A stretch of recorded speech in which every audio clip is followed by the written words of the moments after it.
starting with too much of a historical background. The first grand challenge, that is sometime in the late 18th century, numerical weather predictions. If law of fluid mechanism is applied to the atmosphere, we all here in MSc, law of fluid mechanism, weather can be provided. So, we were not knowing anything, how you do the numerical modeling and all, and there is a gentleman who is the one who cracked that particular thing. Then, first numerical attempt was wonderful.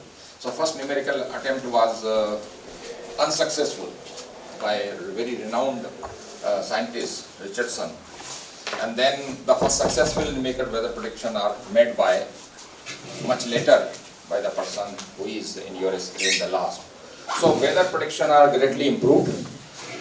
Now what you see that weather predictions slowly since then hugely increased because of the satellite observations, and there is a thing which is called assimilation of the data.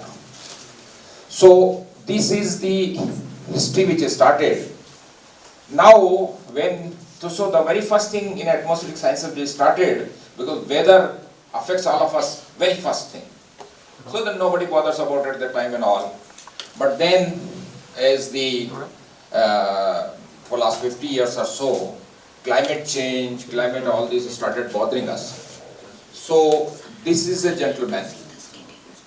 In 1922, he started some kind of a very zero level climate modeling from the weather, and then he was mainly basically quantum physicist, and from there he has changed to this, and he has conceptualized that at the end of the day, in an artistic view of recent climate models, it is going to be like this. I mean, so many things interacting, and it is happening anyway like this.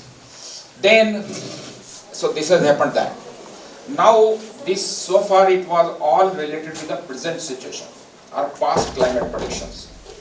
Now the time has come that if we have to take some steps and everything, second grand challenge was the predicting climate change.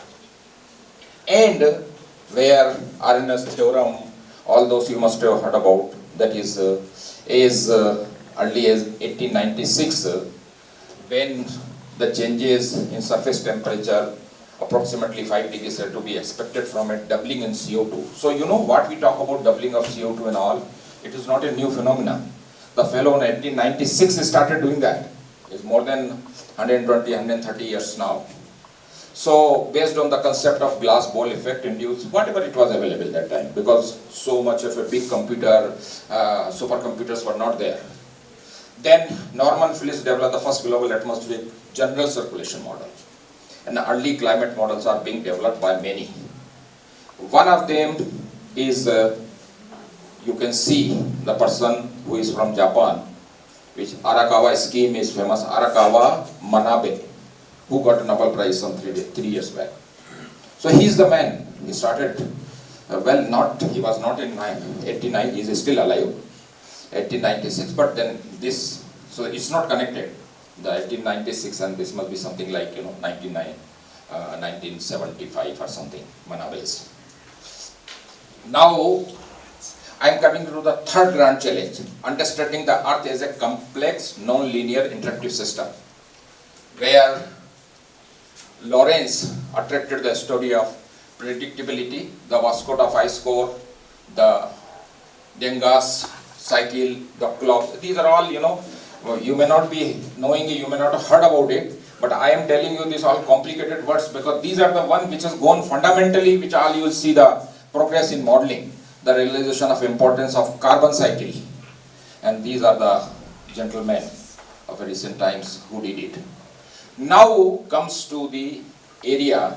So you see the atmospheric chemistry, why it is relevant today, and it is still, when people talk about ionosphere, they say saturation has come. When we talk about upper atmosphere, ionosphere, saturation has come. There is no science left out in this. But when we come to this atmospheric chemistry, people even recognize that the time has not come still to atmospheric chemistry. So still you will see the weather modelers, climate modelers who came from weather channel, to the climate, they don't like atmospheric chemistry. They don't want to include that. No, it's not very important. But then everything is all about chemistry. CO2 is chemistry, methane is chemistry, N2A is chemistry, CFCs are chemistry, chemical constituents. So how can you heat? So you cannot heat for a very long time.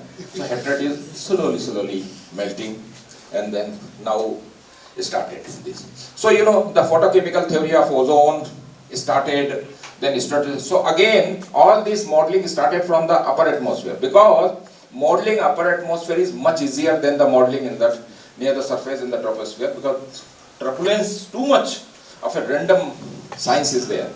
Upper it is not there. So strategic ozone depletion, Antarctic ozone hole, the photochemistry of smoke, the oxidation, these are all stalwarts who have started this. And the gentleman who is in the down, Professor Paul Goodson, who was in Max Planck Institute of Mines. I had an opportunity to work for some time with him as a postdoc. But more than that, your organizer, convener, Professor Sachin Munte, he was there in this laboratory for 5 years. Although by the time he had, grown too older, and then he got Parkinson and all those so many things later on. But that was the laboratory where he was also there for this thing. So this was kind of a, self-satisfaction, honor and all.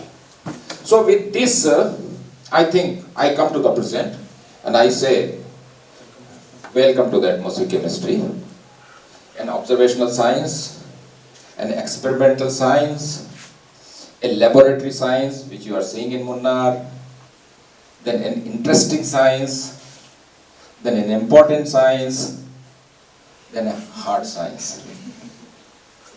So so many things are there. How can you ignore atmospheric chemistry? Well, this is not the right forum because all of you love atmospheric chemistry. But normally I show this to the people where, who loves only weather chemistry.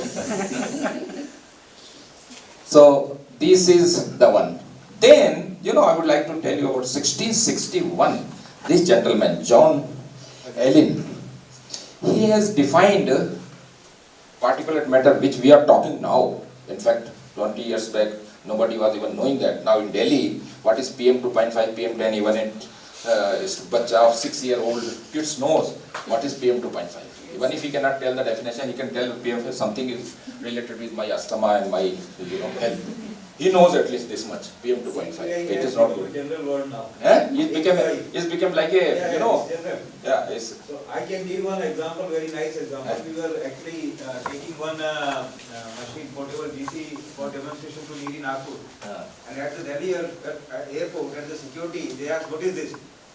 We have to swab it and check what is this instrument. So I just told it is for AQI.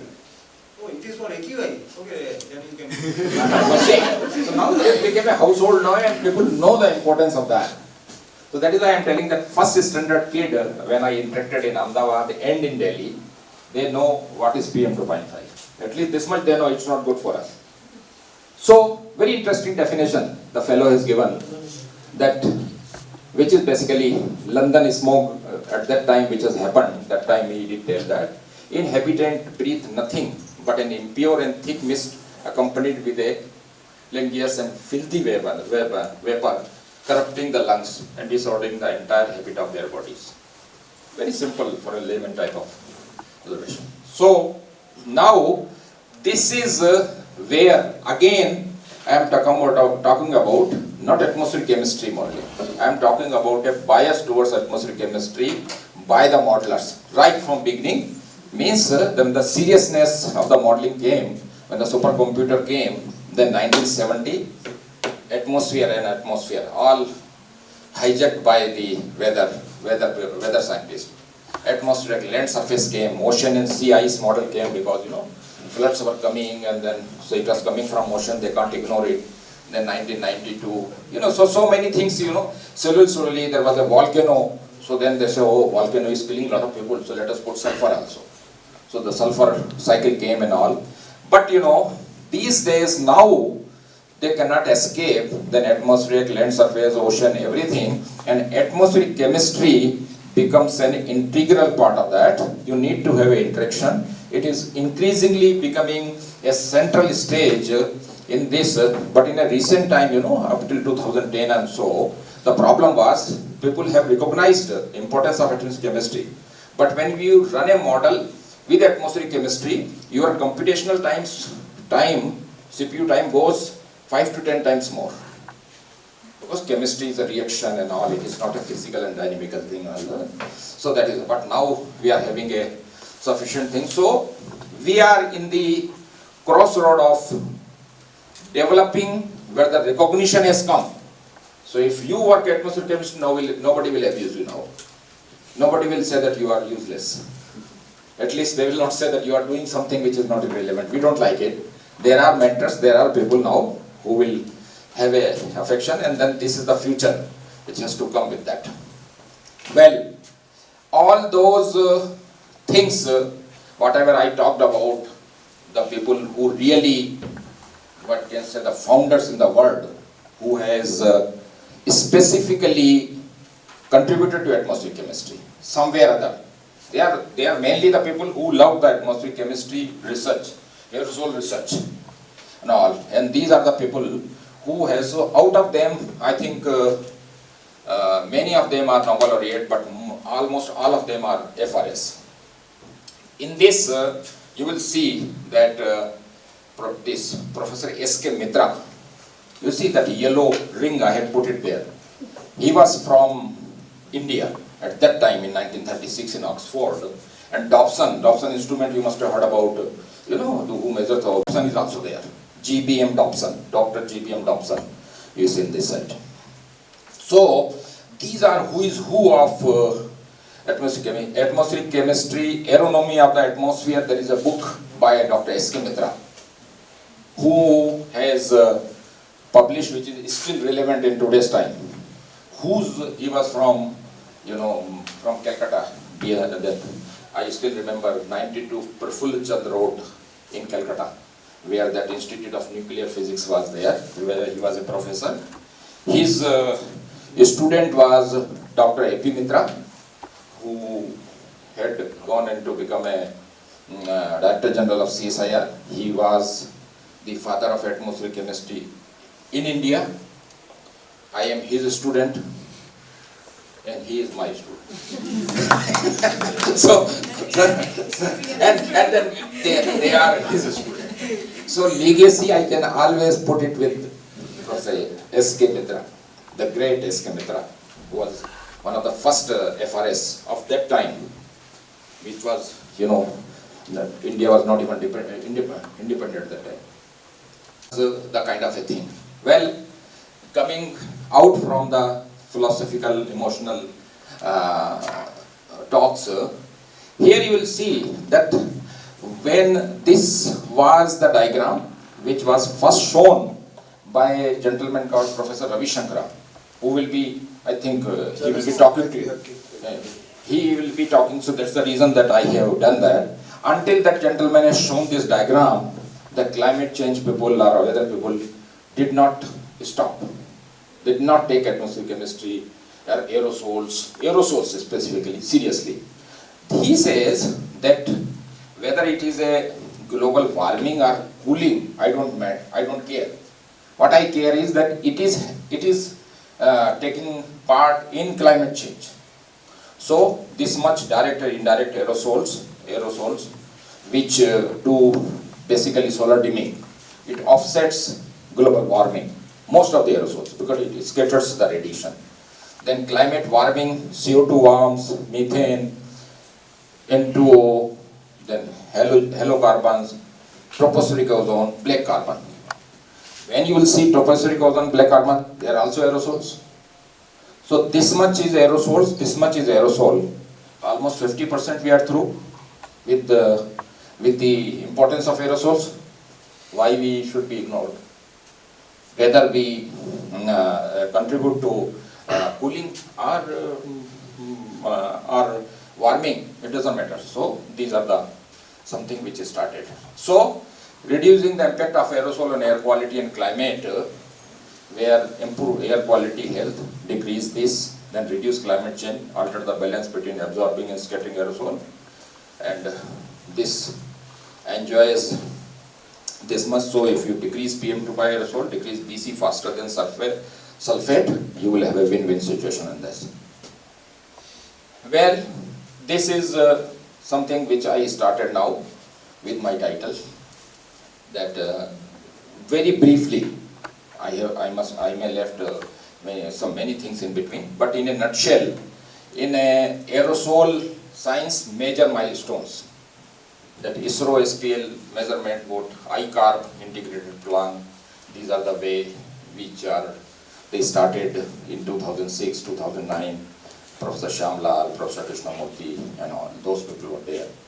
Then this is even further, ARFI is one of those very nicely coordinated national effort. Data is still difficult to get from ISRO.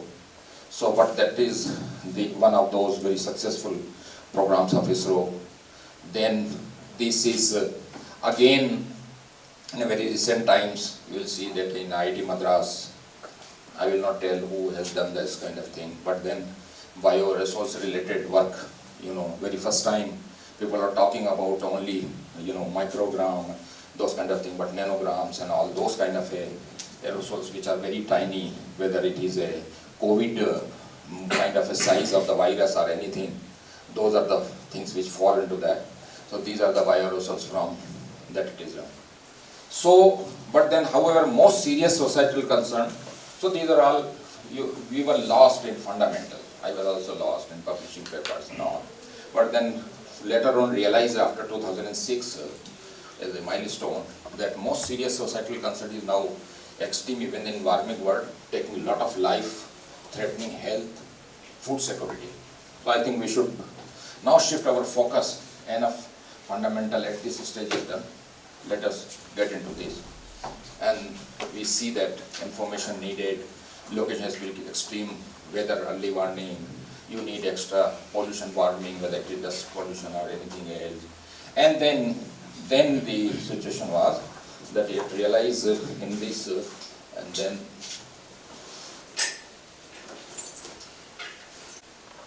every day, the world is moving a step ahead. We are inventing new wonders, discovering new places, new styles, new languages, and new ways of doing everything. Every day, we are evolving. Every day, we are changing. But in this process of evolution, it is not just our lifestyle that is changing. It's a lot more than that. In the last few years, the quality of air has deteriorated drastically. Research and reports clearly show that the level of pollution in the air has increased massively. Millions have been affected due to the air pollutants, and it has taken a toll on people's life. As industrialization and urbanization have picked up the pace, air quality has worsened. That connect science, which we were doing fundamentally so far, to the society, and convert science into information, which can be understood by a common man. And that was the kind of a challenge which was there. So, this is again, I am getting into little more emotional, very important things there, but then this is all pertaining to myself, all those. The first electronics air quality index signed in India, this was an idea occurred. Then I would like to even tell today also, raise your hand if you saw the electronics air quality index sign that changes color hourly. Anybody seen? How many? Oh, you have seen all this. So anyway, but then those that did not raise hands have to stay here. I think one is fixed here. So anyway, that was the time when nobody used to, so these are the progress which is happening in last 5 to 10 years. So it was my boss's idea, means Secretary Ministry of Earth Sciences, Professor Shailesh Nayak. He strongly supported my air quality issue and thoughts. Why not make an electronics air quality index sign for our ministry and IITM building?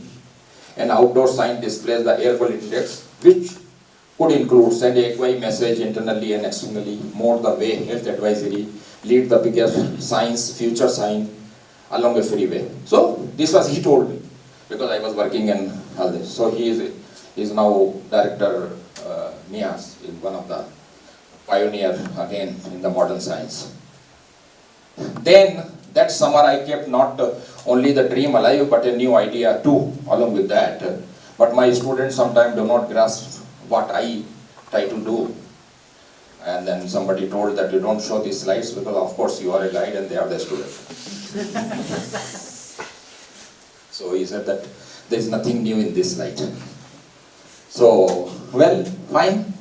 So nothing, no curse to you, the students, anything.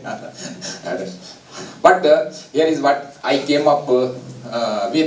It's not fancy, but it does represent considerable thoughts and input. I worked with my air monitoring PRFs and SRFs, where I did put all those by hand, that we should have this kind of air quality index and all. That time I will tell you, 2008-9 I am talking about, people were not knowing anything about air quality index, nothing in India. Then I told that my boss did not tell anything, but let's forecast air quality. And that was the red thing which I put it in that. So then nothing happened. The student I had been working with made a polished version of my sketch to show that yes, you are doing all rough work we can do by computer like this. And then they got lost. They got lost means they did not find any interest much in that particular thing. But they are all, somewhere or other, either professor or something. So they are well off in spite of doing all those things. So, so they are the one. So are there any AQI? Then, I told that, well, you are not getting interest, but go to the internet at that time, because internet was very well there. There is other AQI science. We know some countries get air alert messages, they come up with this one, freeway overpass science. I did not discover any sign like ours. Later, two of students did point out similar sign in a website of China and US weather agency. That has sparked with them. And they shown me that, you see sir, in Shanghai, one student once sent me these photos from her trip to China at that time. This sign uses Chinese and English and switches between time and air quality index. That these are all motivational thing came. Then we started working on our logos. It took almost 1.5 years when we said that Safar logo should be like. These are all student made it with my this thing finally. This, make it this, make it this, make it this. Finally we boiled down to this as a logo because we were thinking on a big thing, big leap. So it has come. Then finally, this was all through we are still using this logo. But then we thought that it is too much to read in that. That diagram itself is too much to read in that. 4 places where Safar is there. This is our system name. PM are the one. CO is one. You have a lungs. It affects. Then these are the 6 colors of AQI, which you will see in the circle. Green is the best, which is in the outer circle. All those were there. But then I said, let us come to, now everybody knows about Safar, so let us come to that logo, the last one. So it has gone into that particular level. So finally, in October 6, 2010, 1 year and 7 months from the start of the project, a sign is born with a surprise product. Perfection is a 2-edged sword. That is what was there. And then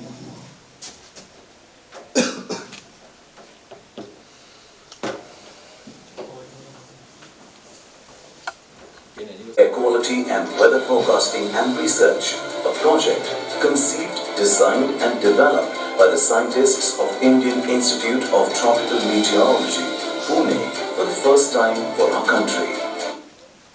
So this was the Presenting.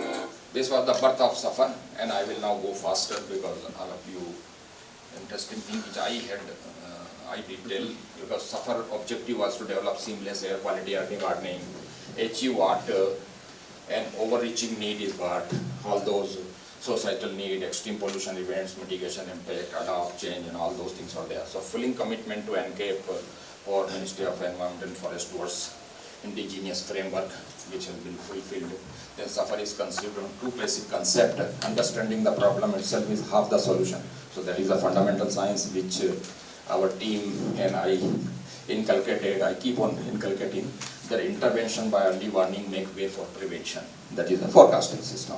So there are a lot of 4 or 5 components were there. So it is not a framework that you just do something in a model and then you start doing something. But then it took 2 years because of this monitoring network, weather network, air quality network, emission inventory, weather forecasting mastery, air quality forecasting. Then unless you tell to the people what you are doing, you are in this world, you are doing the thing.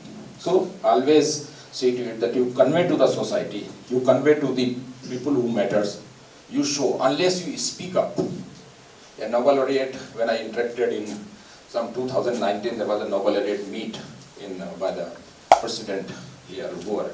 So there are some 10 Nobel laureates who are invited to interact with. So a lot of people came in Rashtrapati Bhavan. And then one of the Nobel laureates said that you may be Nobel laureate, you may be anything, but unless you speak up, you are nothing. So unless you tell who you are, what you did it, whether it is stupidity or something, so stupidity is also identified like that. But then most of the people fear, 90% or 99% of the people are not stupid. But most of the people are fear that if I speak up, I may fall in that 1% category. People may think that I am stupid. I am asking very fundamental, but you should ask. You should ask the question which is very fundamentally. Let it be stupid. Today you will ask, tomorrow you will become a master of that particular. So never hesitate to ask questions in that. And then, then these are the things where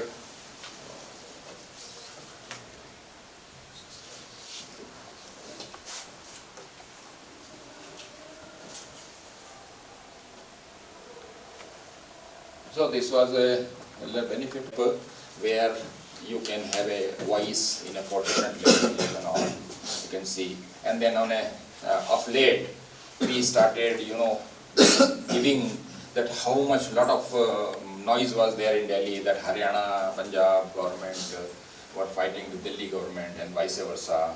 So nobody was telling that how much coming from there. Then Delhi government was telling 100% coming from Punjab. Haryana, Punjab was telling that 0% is coming to Delhi. So both extremes were working, and then fight has gone on. Then finally, in both the places, same government came. Then there was no one to blame each other. So then serious things started doing that. Then I started. Actually, they should blame scientists.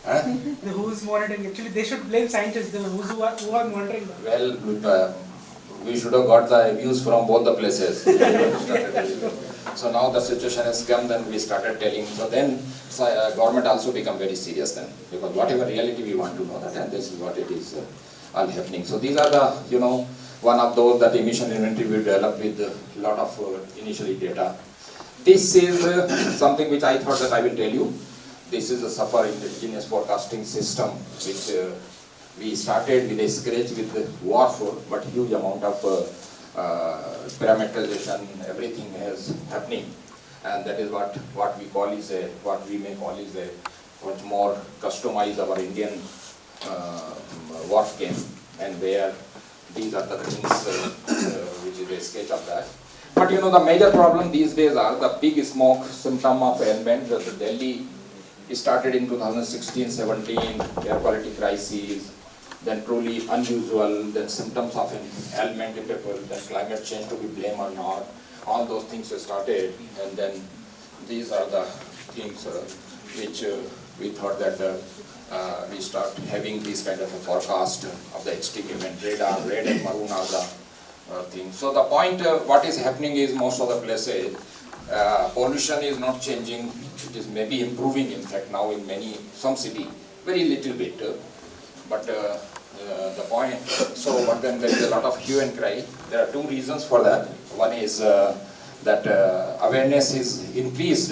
Another one is earlier extreme events were happening, high pollution events were for 1 day or 2 days. But now continuously there is a kind of a thing which is happening 7 days. So the casualties are much more. When you are exposed to the bad air, up to certain extent your susceptibility works, but beyond certain level, 1 or 2, for example, you see the medicines, there is an expiry date in that. But you know the truth behind that even if after 3 months, up to 3 months or 6 months you take these medicines, it won't affect you, because they take the safeguard that by mistake if you take at least 3 months nothing will happen. But you take after 1 year, then obviously it may react to you or it may do some adverse effect. But don't start doing that, whatever the data are there. But I just told you the secret of this thing. Nothing. So similarly, so if one day, if it is air quality is bad, you can bear, 2 days bear, but you can't bear 7 days. And that is what the symptoms started coming. So, Summer can benefit the nation in more than one way. It not only creates awareness on impact of air quality and weather on our daily life, but it will also generate a valuable data which will be useful for researchers, policymakers, educational institutions, etc. This information is useful to formulate mitigation strategies, to protect human health, enhance agricultural planning, to improve agriculture yield, aiding aviation activities and manage tourism better, supporting disaster management unit and environment department for city planning and management. In other words, it is helpful to improve cities' economy and help formulate guidelines for the policy. In short, it will help to achieve faster, more inclusive and sustainable growth, which India has committed during 12th Five-Year Plan. School, kids keep on seeing that particular thing, and then if you would like to know the advisories, precautions and all those, go to the notice board where all the details are given. So it is just 30 seconds after the morning prayer, if a proctor or anyone does this, and it is working very well. 730 schools in Pune and almost equally same corporation schools in Ahmedabad also. It is going on a daily basis, this thing. Welcome. This is kind of a policy, you must have seen that. Still we are struggling for that scrap old car and how, because socio-economic conditions, many things comes in picture. But then this is very important, because pollution, you are fed not only because what you eat, but also because what you breathe. So now it's very important for me to so that is why I shifted from Pune to Bangalore. And I was not in Delhi, I don't go much in Delhi. So anyway, there are those people who believes in Ayurvedic and other. These are something which I still believe it, and I believe it because our ancestors, you will see old books, any religion, you will see that why people is being worshipped. It has a value for that, because it has a capacity for absorbing the deadly pollutants out of those, not the bigger one, but then this Satara and Jamun, Deodar, Jampa, then tree that may reduce outdoor air pollutions, as you can identify whatever those are there. Then plants that may reduce outdoor air pollution, these are the ones which are there. So, there are some plants which give rise to a lot of VOCs. So, we are in that one, the ozone pollution is increasing. So, don't take this as a greenery everywhere, take is a pinch of salt. Although there are very little plants which give VOC, huge benzene, toluene, xylene, but they do give natural, and that is the reason that we will be in problem mainly in the villages for ozone pollution. So our next problem, when we are handling PM 2.5, next decade problem is going to be ozone problem, because we are still ignorant about it. So we have been giving advice, but then the moment you tell to the forestry people, some trees are also, not good for, then they will jump you, they may kill you. Okay, how everybody tells that greenery are very good, then how can you say like that? But hey, Baba, we are not telling all those, but we are telling only those which are... Summer can benefit the nation in more than one way. It not only creates awareness on impact of air quality and weather on our daily life, but it will also generate a valuable data which will be useful for researchers, policymakers, educational institutions. So I think with this, I close my talk. Thank you very much.